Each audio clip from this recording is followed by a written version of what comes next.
good. I like this ambiance behind me as well because now you can really see the gear, brother. Orange and blue skies, straight from the Spike Lee website. That is it. Oh, when you said from the website, I didn't realize it's from Spike's website. Yeah, this is his initial, like, this is his paraphernalia. This is his gear. So Oh, and I've been trying to get one, and everything was always sold out. And so it was right before the final start. No, it was right after game one. Because like I told you, I have ordered a shirt every time we've won. So right. at every series, I order a new shirt, and I got this one. So it was right after game one because I follow him on Instagram. So yeah, orange and blue skies. Perfect. Perfect. Yeah, that's great. That is great. Okay, so I'm gonna do. You know what? I think we just got started. All right, folks, welcome to Surrounded by Sports. I guess that's what you call a cold open. This is my good friend Jade Brown, New York Knicks fan. You were number 9 for Brooklyn, is that right? I was number 31 when I went to LIU. 31. Okay. Um, you're number 31 and played in Brooklyn. You developed an affection for the New York Knickerbocker team when they were not very good. At all. And I've always liked them. Growing up in Florida, you remember the Miami Heat and the Knicks. I've always been a Knicks fan. I remember in '99 when they lost. I actually was in Washington D.C. on a field trip when that was going on. I was in D.C. for a science field trip that summer. So I've always been a Knicks fan. And then I think really, like I told you before, but just living in New York, and they were terrible in 2007, like '09. But I met the entire team. I met David Lee, Malik Rose, Nate Robinson. Right. I met oh man, Jamal Crawford. I got pictures of everybody, and I'm not a big Stephon Marbury fan because you remember the type of player he was for the Knicks. You know what I mean? Like Right. he wasn't the. It's interesting to watch like how the former players come back, but I think as Knicks fan can say like, and you could tell me like he wasn't somebody like Knicks fans went crazy about during his tenure. Like we Right. loved Carmelo, we loved Lynn Sanity, Amari Stoudemire. Oh my God, I love that team. But like he was the only. I think I wasn't a big fan of him as a Knicks. I loved him with Minnesota because I didn't get to meet him. So maybe I shouldn't say maybe because I just didn't get to meet him. But I loved him with the Timberwolves. But he was the only player when the Knicks were so bad and I was in college that I did not get to meet. Like we were literally the Knicks were so bad, the security didn't care. We were almost sitting on the floor. We were almost sitting on the floor seats. That's how bad they were. Nobody cared. Like it was just like walk in, sit where you want, enjoy the game in New York City. That is crazy. Well, also though, okay, kind of lucky because if you'd have gone, like let's say if you were going to school in New York right now trying to go, you I couldn't would get in. never get a ticket. I would have been in the streets, baby. What they say, we outside. Yeah. That's right though. But okay, so another aspect is okay, folks, you're watching the Surrounded by Sports podcast. We are talking about the New York Knicks winning the title. We're going to mix that into because this is where sports and life intersect. We're going to talk about life lessons through this ball club, through a couple of folks that have rooted for the Knicks. And so back to that. One thing about this ball club, you saw the way the streets filled up with people. And yeah, I love how the news will show 9 people over the course of 8 million running around in the street and say those 9 people are why you shouldn't, like this. Folks, 63 people getting arrested at a championship celebration is less than got arrested the weekend before in New York, right? Yeah, People had fun. it's a culture thing though, and I think just living in that city for me going to school there really, really exposed me to a lot of different things, Right. and I think I saw someone say it. I don't know which individual said it, but I believe the Knicks are becoming America's team. And because to me, if you watch them, we can even I know you got Jalen Brunson we'll talk about, but Yeah, yeah, yeah. I mean, these are kind of what you would say blue collar type guys, right? Right, There's really, if you use Becky Hammond words, who's the 1A guy? right. You don't, we all know Jalen is a, phenomenal player, but these guys are also probably really with the exception of Mitch, everybody went to college, right? everybody on that roster. Yeah. I don't know. I can't remember how long OG did, how many years, but you're talking about He played at Indiana though. yeah, he played at Indiana. So you're talking about guys that almost kind of did it the old school way, you know. Mhm.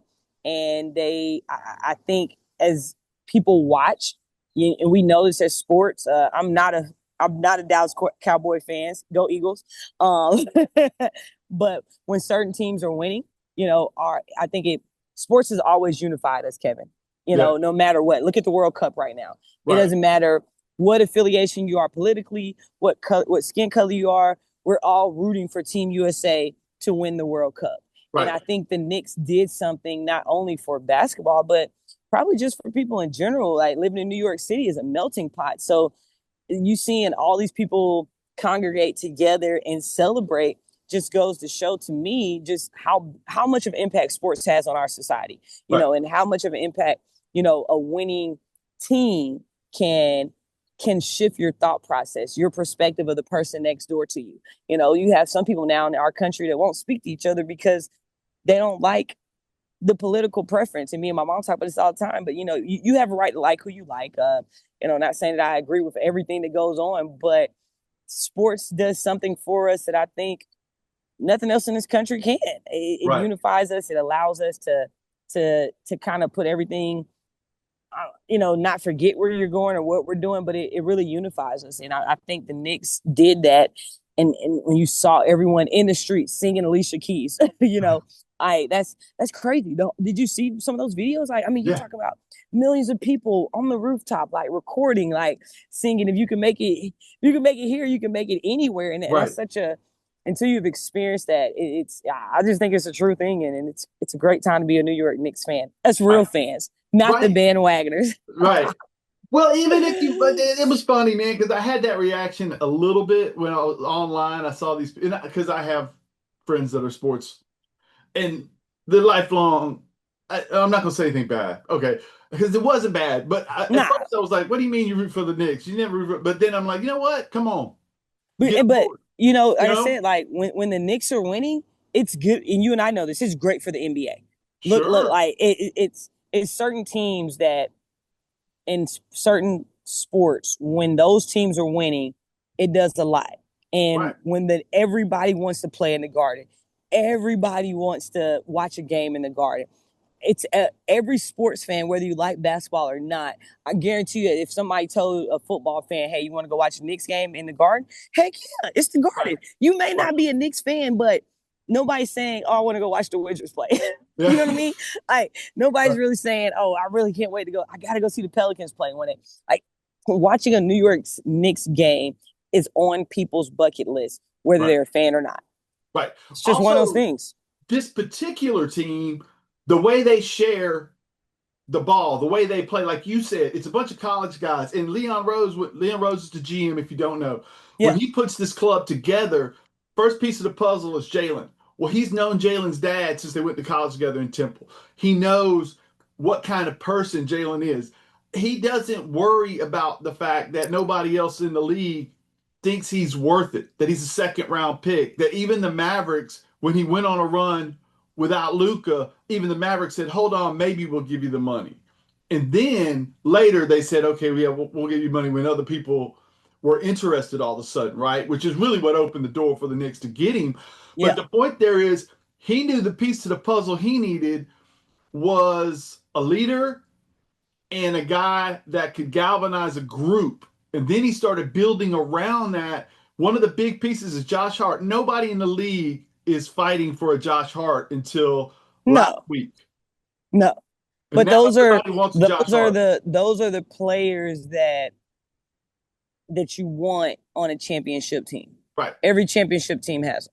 They have that guy that does something, the intangibles. Or even if we talk about, Mitchell Robinson, like all of, those are the things that I would say, those are the type of players that you can't win a championship without one. If you don't have that gritty guy that's willing to sacrifice their body, that's willing to, is okay with the media talking about you're missing shots. Okay, that's cool, but I'm going to get 15 rebounds.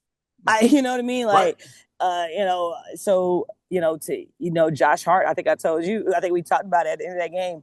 He misses that dunk. Oh, God.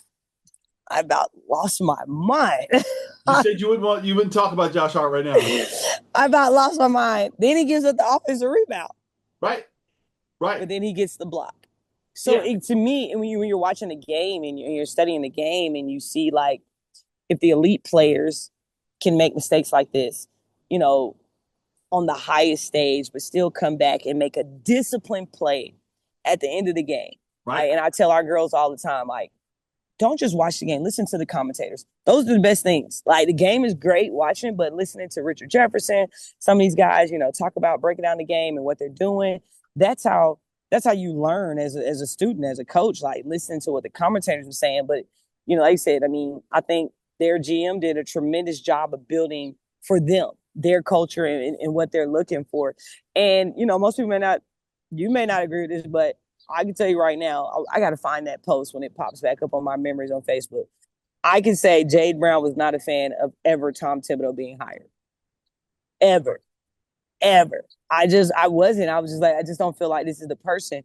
And then everybody's like, he got fired. And I was like, I mean, I was never a fan to begin with. And we got Mike Brown. And I just felt like he was the coach that we needed, in my personal opinion, I wouldn't even, you always want your team to win a championship. Did I know we would win it this year? I didn't see that completely coming, but I knew with Mike Brown, we could get back to the conference championship for sure.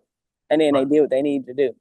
Well, Mike Brown was kind of hired to do two things, right? He was hired to unlock Cat. Yep.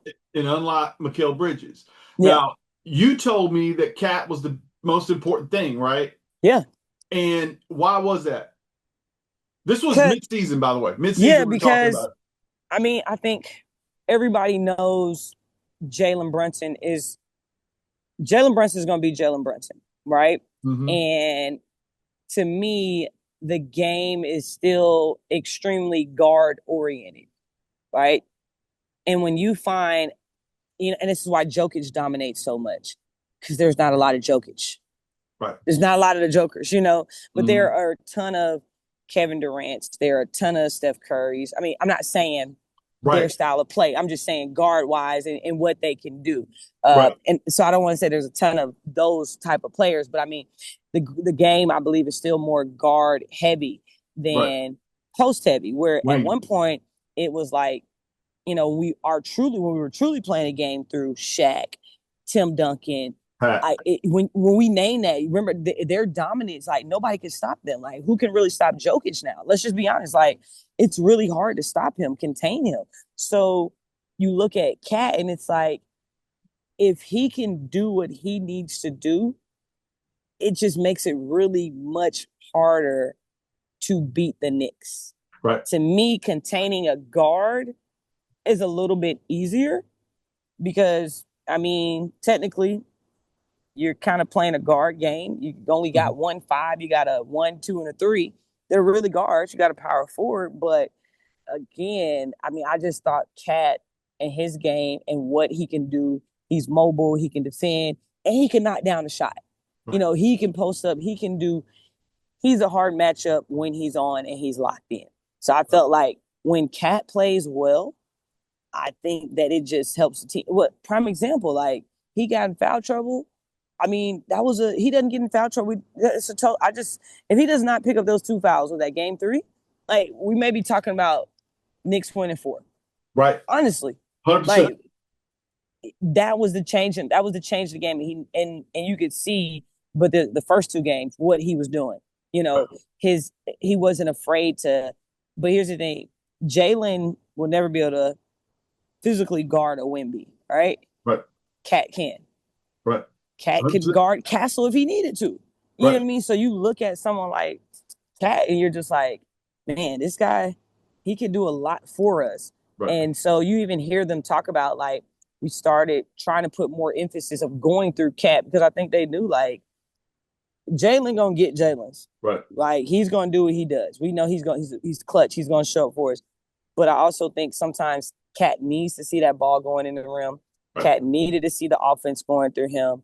And you can even hear, you hear the stories about how him and Mike Brown were butting heads at times, and Mike even said, like, I would go and ask him questions like, we didn't always agree on everything, but we had to have that conversation because he understood the importance of Karl Anthony Towns, it was just as important a piece as Jalen Brunson. That's just how I viewed it. Yeah. To me, I still think, I think the NBA is very guard heavy, but when you want to talk about dominance, it's still a big man game. Right. That's why LeBron's still playing. That's why Wemby is about to be. That guy's amazing. I love Wemby. Like I love his game. Jokic, like you look at these guys. What's the guy that just got drafted? AJ. Like what? How tall is he? I mean, that's what I'm saying. So these are not your and coordinated. And I think that's why people are Becky Hammond made the comment she did, because it's like you don't. And I tell people all the time, like Steph Curry, Allen Iverson, Damian Lillard, those are elite little men. Right. You know what I'm saying? Like they're 6'1", 6'2", yeah. but they're elite. So when she made the comment, like he's not a 1A guy, I don't think she was trying to say like he can't get it done. And as much analytics the game of basketball has now, I think she was just kind of like, well, show me how many people of his stature, of his, are really, you know what I'm saying? Like Steph's done it. Steph did it, but he ain't Steph, so therefore he probably won't do it. That kind of thing. Exactly. He's not an Allen Iverson, so those are, he hasn't led the league in scoring or, but he does what he does. And I put it like this. Everybody know that's a bad boy. Sure he is. Now he is. But going back to Cat, to your point, right? When they lose the second game, they're down 1-2. Mike Brown tells the staff, we're going through Cat. Period. And what that does is Mikal Bridges goes on a run. So it was game 2 we lost? We lost game 2? I couldn't remember. We lost 2 and 3, right? We won 1, lost 2 and 3, and then went on the run. Okay. All right. Game 2. Correct. Because so he got in foul trouble in game 2. I couldn't remember. No, I'm talking about the Atlanta series. Oh, Atlanta series. Okay. I'm going all the way back to the Atlanta series. Yeah. And Mike Brown brings the staff together and says, we're going through Cat. And all of a sudden, Brunson becomes harder to deal with because he's not standing at the top of the key dribbling the ball. Everybody's getting touches in the first quarter. It's similar to what Phil did with Scottie. Scottie gets the offense until the fourth quarter, and then it's Michael's offense, right? So Jalen's got energy now in the fourth. Yep. And everybody's more engaged. And as an administrator, as a head coach, as an athletic director, when your people around you are engaged, it's easy. Better. It's easy to be a leader. It's easy to show up in the clutch when everyone's not looking for you for the solution. Right. But they know that if they come to you, you're going to have a solution. Does that make sense? Sure. They know that Jalen is Jalen. He's going to show up in the fourth quarter. Right. But when Mikal is hitting, when OG is averaging close to over 25, 30 points a game. So in the fourth quarter, do we sag off OG? Because Brunson can kick it too. Or do you have to pick your poison? Because it's now like, man, we know Jalen, but oh my goodness, OG he's in everything. Like Mikal's on too. Like, so now it not only relieves, I'll say, pressure. I don't like that word, but the pressure from Jalen, but it puts the pressure back on the other team. Of like, what do we do? Like, we know Jalen gonna score, but OG is killing us too. Like prime example, he hits the, knocks down the shot or gets the follow up at the very end. So it's just, when you know that you have a leader I think this about Jalen. I think that he has I think the Knicks have established such a strong culture of unselfishness that when he misses or makes a shot at the end, they're good with living by it. It's not a he missed it, he should have passed it. It's like, nah, this is his job. And we want him to take the shot because we believe in him. So I think it's just what you said. Like when you know that you're surrounded by a group of people that you trust, it's easier to make decisions. Sure. Well, also too, they become a filter, right? And like you said, so when Jalen shoots the last shot, normally there's 2 to 3 people dealing with him. Oh yeah, we've seen that, right? Right. And so what do you have? You've got 4 on 2 to 3 people crashing the board. And if, as long as he doesn't shoot with zero time left, you have time for a tip, right? Yep. Also, in the same kind of vein, if you're an administrator, if you're a coworker, and people are handling their business, Yeah.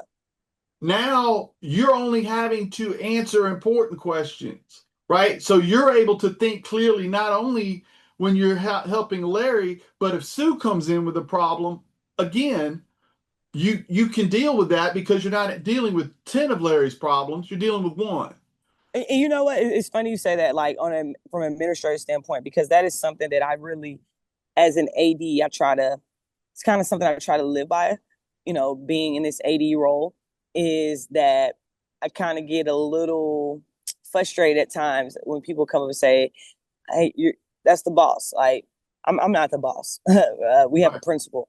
I work with our coaches and our athletes. So a lot of times for me in my role, I will even ask people. A lot of times the head coaches will get bypassed at times, and people will come straight to me with a problem.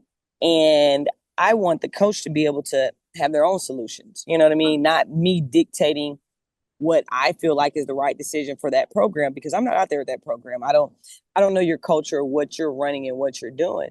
And Right. so a lot of times, Kevin, when I get Ooh. problems about, or misunderstanding, or just someone want to verbalize how they're feeling, the first thing I'll ask, have you talked with that coach? Put it back, like put the ball back into that coach's hand so that the coaches can understand that, I'm supporting them, but also this is their program. And come to me when all your options are exhausted, so that we can come help, get a solution together. But I like what you're saying there, because again, that's really kind of how I operate in my role of being over 19 sports. I don't. I tell people this all the time. I've had people reach out. Well, they run this offense, and I'll say, well, I'm girls basketball, so I technically do not know anything else about the the X's and O's of another sport. I'm being so serious. I've told people Sure. that, so I'm Sure. not going to sit here and tell Kevin how to run the X's and O's in his practice when Right. that's not my area of expertise. Right. So it's just like, again, divvying out. Like, that's not my job. Like, my Right. job is to help with solutions where I can. But I think it's just, when you trust the people around you, it eases your day-to-day things. It eases the grind. It eases playing for each other. And that's what I think we saw in the Knicks. I think they were playing for each other. Right. To your point, playing for each other, right?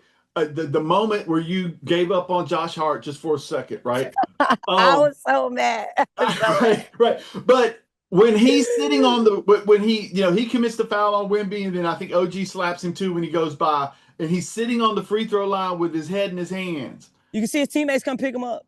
one hundred Because percent. but and that's such a critical part in that run for that team, Right. because though he missed that, let's just say they lose that game, that was not going to be the reason they lost the game.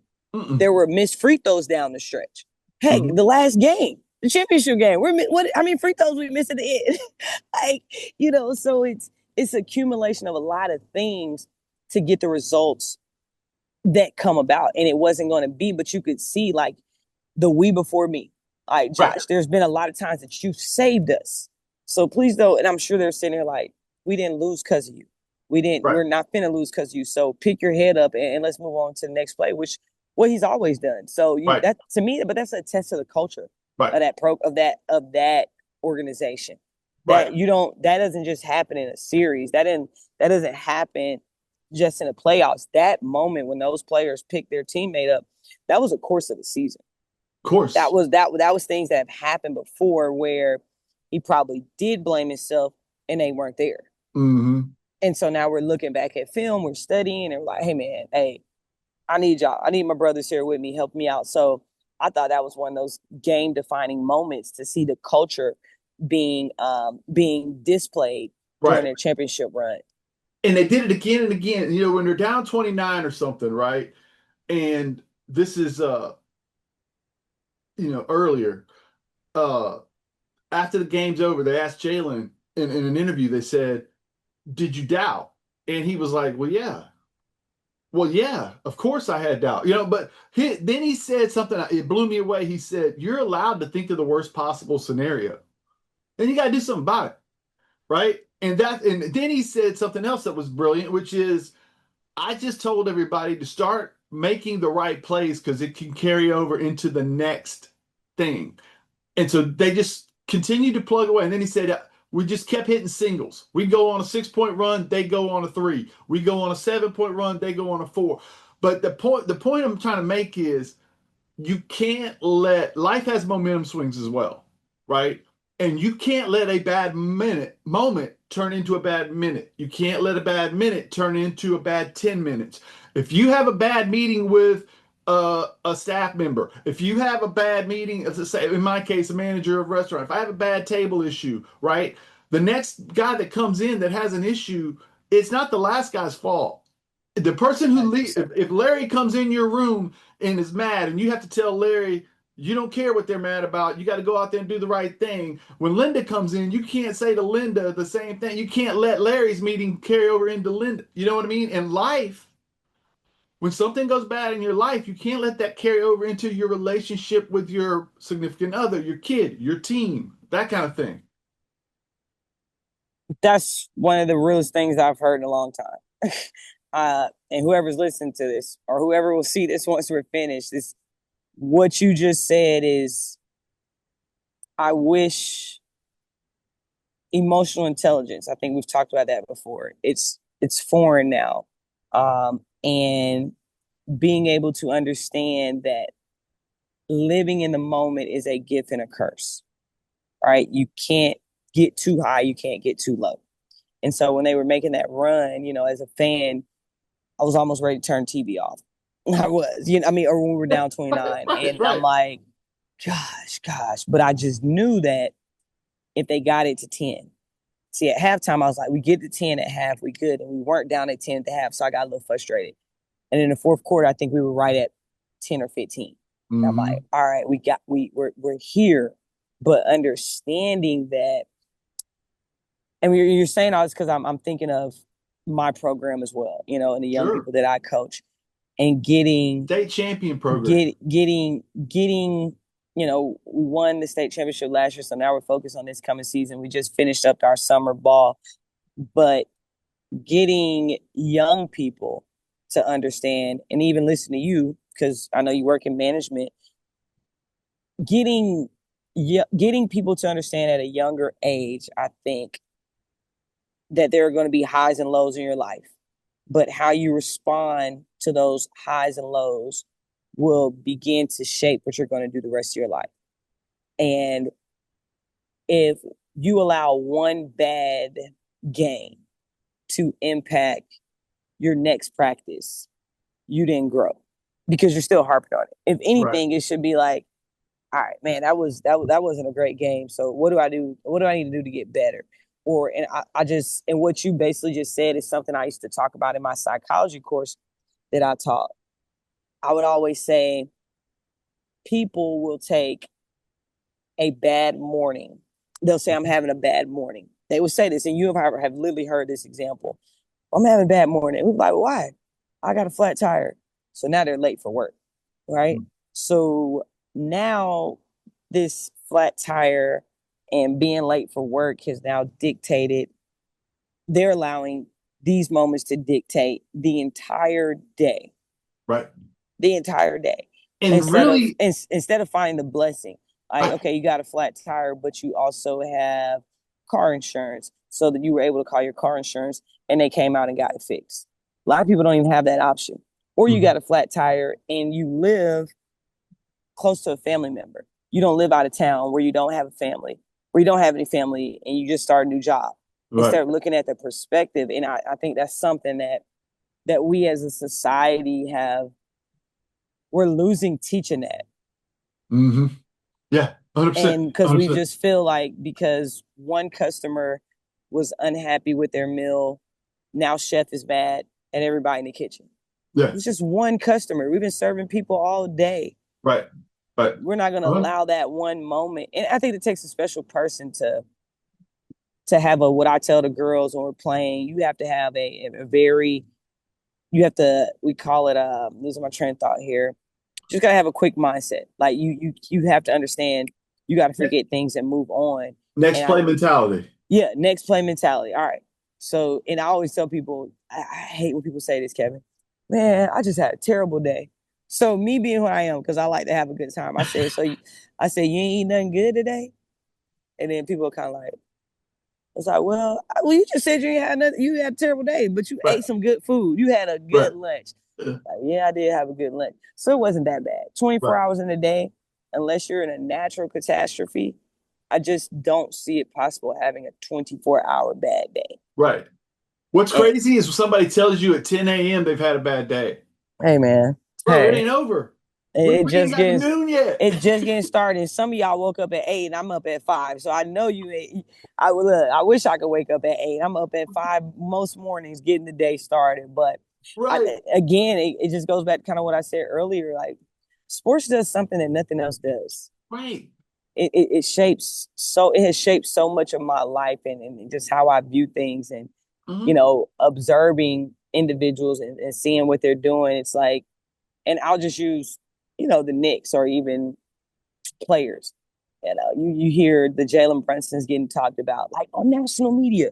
So there are millions of people that have heard the negative things that people have said about this guy. And he keeps playing. And then Mm-hmm. sometimes me as a coach, I'm just being honest with you because you're my guy. I'll get frustrated because I hear, oh, the parents ain't happy with you, or the kids, the player mad at you. It's like, man, it's people getting talked about nationally, and I'm up here upset because, and I'm not saying that like this happens to me, but Right. I'm being realistic with you, having a real conversation with you. Yeah. We're human, and so it's like you're darn if you do, you're darn if you don't. Right. And understanding like if you can see players in the national media being talked about, then I always just say, well, heck, they talk about LeBron James every single day.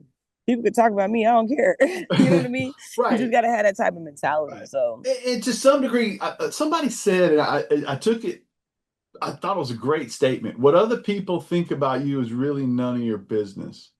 that's a good And one. that's not about them, it's about you. Don't worry about if you believe in who you are, you plug away. And Jalen talks about it all the time, right? The magic's in the work.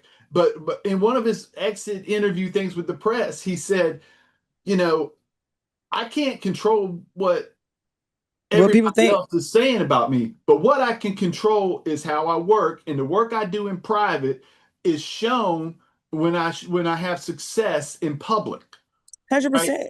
Show up and do the work, ignore the critics. And that's something I live by. And that's something I try to, and we, and you listen to the athletes. And to me, I think that's why we love sports because if I'm just using me, for example, like if I can hear athletes saying that who are literally getting ridiculed on Right, national media and they're saying, hey, man, I just ignore it. To me, it gives me more indication of getting stronger as a person, as a coach, and like ignoring stuff up. And I love the Jalen's because I'm a big Jalen Hurts person. You know right, that. right, So it's right, like, right. and to see like someone like him, how much he gets talked about. And it's like, man, if someone like that can continue to move, then what's stopping the rest of us from ignoring the haters? You know what I mean? Both of the people you're talking about too were not supposed to be able to do their jobs as first string players. And and both of these guys are world champion MVPs. Yeah, yeah. But he can't throw, right? But Jalen Hurts can't throw, and Jalen Brunson's too slow. But they didn't care about that. What? Another thing that we're talking about, and And I'm both, not going to keep you much longer. nah, but here I'll say this one thing. And both had probably two of the most dominant performances we've seen Mm-hmm. in game in Super Bowl NBA championships. Right, Everybody in the world knows Jalen Hurts outperformed Patrick Mahomes both Super Bowls. right, right. There you go. There you go. Outperformed the best in the world, and Brunson held off an alien. Like I mean, hit clutch shot after clutch shot. Right, right. But what we're talking about too, when you're talking about Cat, right? Everybody wanted to focus on the fact that he's not really an alpha personality. What they didn't want to do is focus on what he was, which was an incredibly generous post player who can get his from the 3-point line to the rim. Yep. Everybody wanted to focus on what Jalen wasn't. What Jalen wasn't is fast. Okay, what Jalen is really good at putting the ball in the basket and leading a team. Everybody wants to focus on Josh Hart being crazy. What Josh Hart also is 100% effort all the time. What Mikal Bridges isn't. Mikal Bridges isn't a tough guy. Mikal Bridges can cover your best defender all day long. And if you call on him to shoot a three at the end of the game, he hadn't had the ball all quarter, he'll do it and he'll live with the consequences. Talking about, I mean, you go down the list. OG, he's not an alpha. He didn't have to be an alpha, right? We got one. So what Leon did was he took this island of misfit toys and he said they fit together. You know what I mean? They Yeah. fit together because I got my alpha over there. Yeah. And he just happens to be short. He's still my alpha. And I got two guys that have been with him through college. So they get it together. And then we just build around that. And it works. And then, of course, Tibbs ran them crazy and they were hurt all the time. And I think Tibbs' defense held over and Mike took over, and all of a sudden we're rotating people and everybody feels included. And inclusion, believe it or not, is the key to happiness.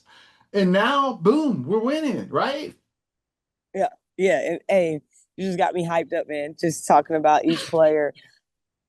It was just beautiful to watch. Yeah, Again, I think we were watching some real basketball being played. We sure. were watching, what did they say, this was one of the most watched NBA finals in a while. I mean, just I don't know. It was great basketball. It was. It was phenomenal. And I know me and you are Knicks fans, but to watch it be played to watch Right, the game be played the right way. right. I think we saw some old school physicality. The officials Sure. were letting them play, like Our guy getting after Mitch, it. Like, Pensacola. I mean, it's just it was good. I Right. think it was good for the game to see, Well, how. Clyde Frazier would talk about on air for years how his team moved the ball, right? And if you're not older, you don't understand 1973, 1970, Dave DeBusschere, Clyde Frazier, Willis Mhm. Reed, Pearl Monroe, Phil Jackson, how everybody's moving the ball. Bill Bradley. I'm Tourette'ing on you. I'm sorry, Nah, but yeah, yeah, you don't understand how the ball can move like that, right? And we saw it with Golden State a little bit, but Steph got so much attention. And because everybody, I think to some degree, because everybody wants to minimize Brunson a little bit, they're finally starting to acknowledge the others in a way they never have before. But you saw 6 paint touches passed out and then an open look with a second left for a guy. And you saw a defense on a string clamp down as the game wore on. In the final game, you saw a team that wanted to defend. San Antonio wanted to be on you because they're such good defenders the entire game, chest to chest. And you saw them fade because you can't do that. When I'm rotating bodies and you're not, you can't cover me like that all day. And you saw basically the tale of two halves every time because of the fact that the team that had more bodies and the team that was better conditioned was also able to stay the course. When San Antonio played those teams in the other conference, they quit. For yep, lack of a better term, they fell behind and then they did things, they got out of character because they fell behind and then they lost by 10 points. When they had 5-point games, they lost in the other conference. But New York never they never stopped believing. They just kept trying to do the right things and eventually it aired out. yeah. No, you're 100% right. And as you're saying those things, I'm also thinking about the Spurs are a very good team, and it'll be interesting to see, what they do in the offseason with their core. They're Sure. young. We can also say this inexperience in this moment. I Mm-hmm. think that showed a lot for them. I think when you have and you listen to sports radio, you listen to just people talk in general about sports. It's really important to have those veterans in your programs or in your organizations because they've been through some things. OG had played in the finals. Right. He's won a finals. Cat's been in the conference championship. So there are things that I think the Knicks had that you can't coach Right. that the Spurs did not have. Right. I mean, Mike Brown as well, the experience that he has as an assistant, coaching in a championship. Mm-hmm. So I think some of those things played a role that worked in our favor that didn't necessarily work in the Spurs' favor. But that grit, that grind, that willingness, and I like what you said earlier, that passing the ball, the Spurs, and we tell it to the girls now, like, if my shot not falling, get to the rim. Like Right. Castle and Harper, Kevin, those guys are phenomenal. Those Right. those guys, it's like, I mean, nobody can. I'm just being honest. Like, who was staying in front of Harper? It was like everybody put in front of him. Devin He's get, Vassell ain't that different from them two. you know what I'm saying? Like, just getting to the like. I know we're Knicks fans, but we're also sports fans, and Sure. we know good players when we see them, and Sure. those young guys, those cats Right. are those guys are. I'm excited to see just their growth in the league and what they do. But I think what really boiled down to the Knicks, stuff you can't teach a will and a want. Like they wanted it. I feel like they wanted it more. I think Right. they wanted it, and as a fan, it was exciting to see. Also, it'll be interesting to see with San Antonio, and I'm gonna wrap on this. It'll be interesting to see with San Antonio how if they can stay together because they're all going Yeah, to deserve max deals. But yeah. also the thing about this Knicks team is nobody cares who gets the credit from Leon Rose to Mike Brown. Mike Brown, what's the most important thing in game one? They asked him in the finals. Mike Brown said, when Rick Brunson told me to shut up and quit complaining about the calls. Tell me another coach in history that would sit down in a press conference and admit that he had gotten off course and that his assistant put him back on course in public. Well, Nobody that's does the that. that's the that's the that's to me that shows an elite leader Yeah, is admitting when you've made the mistake sure. and when you have to own up to it, because leaders a lot of times we may say stuff in private, but nobody's really going out there to say, yeah, I'm the one that dripped that play. Right. You know what I Right. mean? You don't hear me say that, because though we drew it up, we didn't take the shot.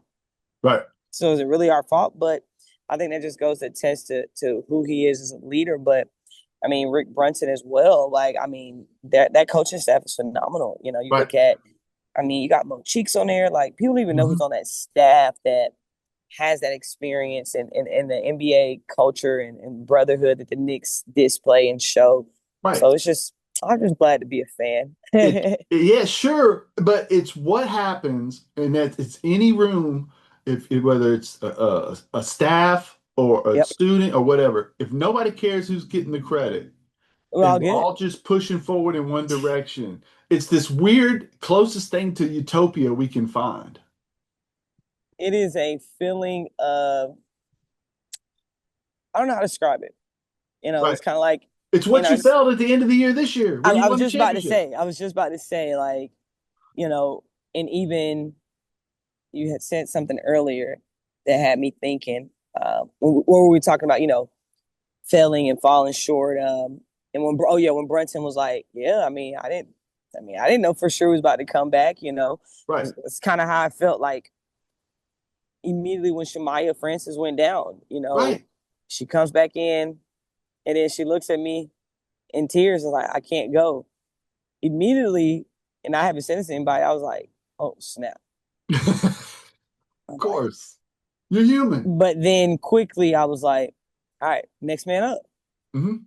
In that moment, you're like, oh Yeah. snap. Sorry, there's a fly flying I get here. it. Oh snap. And then immediately I'm kind of like, all right, let's go. We Right. got it. We got it. You can't harp on the moment because sometimes we get stuck in it. Right. And then those are, and you and I both know this as adults, when you begin to harp on failures and you're not ready to grow from them, it leads to other things, Sure. depression, doubt. Sure. Like, so you have to find ways to get out of that stuff. Right. And I think that's what the Knicks did. I think they wanted it. They found ways every time adversity. I think every time adversity hit, Kevin, they found a way to get through it. Right. Every Sure. single game in that finals, You think every Mike, you think like Mike, every but time there was adversity, it was something in them, and they're like, forget this, we got it. Come on, we're trying to win championship, man. Like right. they found ways to win. Right. Well, to your point, right? You think that Mike Brown thought that Shamit was going to be the most important player in the game? Nah. Do you think he thought Jose Alvarado was going to be the most important player in the game? No, but he kept trying things. He kept adjusting. He never quit believing, and he used a line just like you did. He used a lineup he didn't use much, and he won. Hey, won, baby. We won. Orange and blue skies, guys. Thank you Orange so and much. blue squad. Nah, man, thank you. You know, this means a lot always. We love our team, and just to see them win, and I I couldn't believe it. I don't know about you, like Uh-uh. I was literally standing up at the TV, like we've won, like, I and know.